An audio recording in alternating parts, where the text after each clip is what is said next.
This is The Gist, the essential podcast for the discerning listener.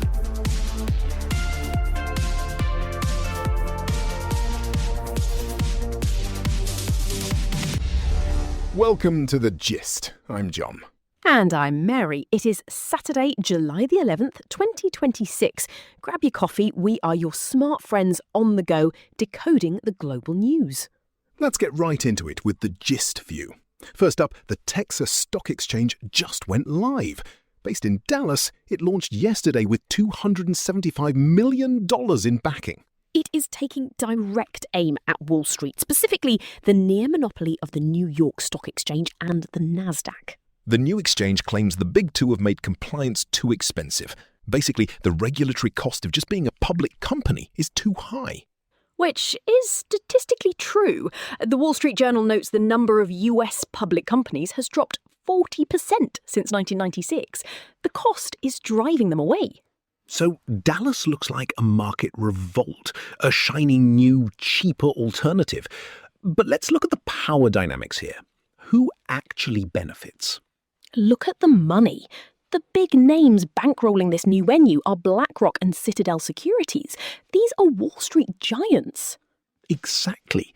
They aren't building a democratic platform for small startups. The Texas Exchange specifically targets medium and large companies. Think of it like building a private toll road. The massive institutions are annoyed by the current tolls in New York, so they funded their own bypass. It gives them immense leverage. They can force the New York exchanges to lower their fees. They are replicating the old institutional power structures, just with a southern zip code.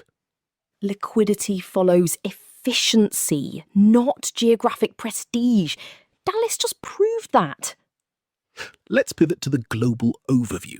Some surprisingly good news in healthcare. Dementia rates are plunging. Yes, a study in the Journal of the American Medical Association shows a massive generational shift. 40 years ago, 3 in 10 Americans aged 85 to 89 had dementia. And by 2024, that fell to just 1 in 10. A separate major study out of Rotterdam tracked 50,000 people. It found diagnoses dropped by 13% per decade between 1988 and 2015. This shifts resources on a global scale. Health systems save billions. Families retain generational wealth instead of draining it on years of long-term care. From health woes to migration flows, we often hear that climate change drives mass migration, but a new economic study flips that script. The CEPR, that is the Centre for Economic Policy Research, a network of European economists, tracked data from 127 developing countries. They found extreme heat actually reduces emigration. How? Extreme heat kills crops and local jobs. It wipes out local incomes. And moving across international borders is expensive. It requires savings. Right. So climate stress doesn't just push people out. It bankrupts them. It traps the poorest populations right where they are, stripping them of the capital needed to escape.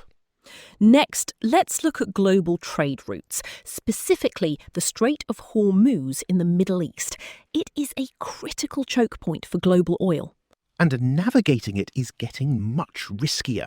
The Financial Times reports that commercial ships are fundamentally changing their routes. Usually, large ships stay in deep water. Now, they are hugging the coast of Oman to avoid deep water blockades. But this pushes them closer to the shore, exposing them directly to Iranian missiles.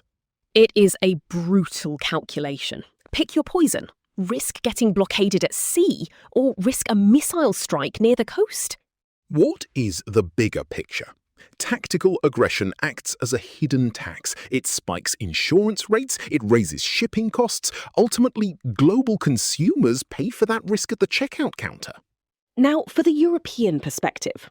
Here in Germany and across the continent, security is a major focus today.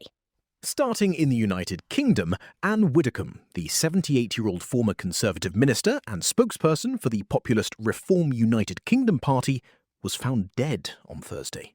She was found with serious injuries at her home in Dartmoor. Police arrested a 26-year-old British man. Naturally, this put the nation on high alert. The United Kingdom has seen serving lawmakers murdered recently. Joe Cox in 2016 and David Amis in 2021. Major crime units deployed instantly. It shows how quickly any violence against a politician threatens the state's security apparatus. A functioning democracy requires its politicians to be physically safe. That is the absolute baseline. True. However, local police explicitly stated there is no intelligence suggesting a political motive yet. It appears to be a tragic criminal act, not a systemic democratic failure. Over to Italy. Authorities in Milan just dismantled a massive hidden bank. They seized €2.5 million linked to shell companies. 7 people were arrested, including a chartered accountant. This is a direct strike at professional enablers. We aren't talking about street-level crime. These are the white-collar experts who build the financial plumbing for tax evasion. Exactly. They facilitate illicit capital flight. Cracking down on the architects cuts off the resource flows for money laundering.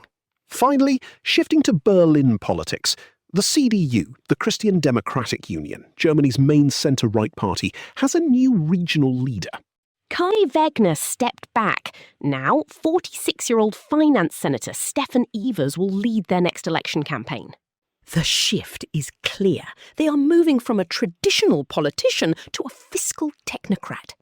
It is all about resource management. In tight economic times, the party believes voters want a numbers guy holding the purse strings. Time for the daily temperature check. Right.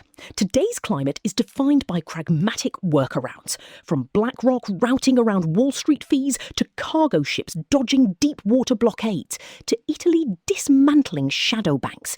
The global theme is clear. When friction gets too high, power and capital will always dig a new route. Simple as that. Thanks for making us part of your morning.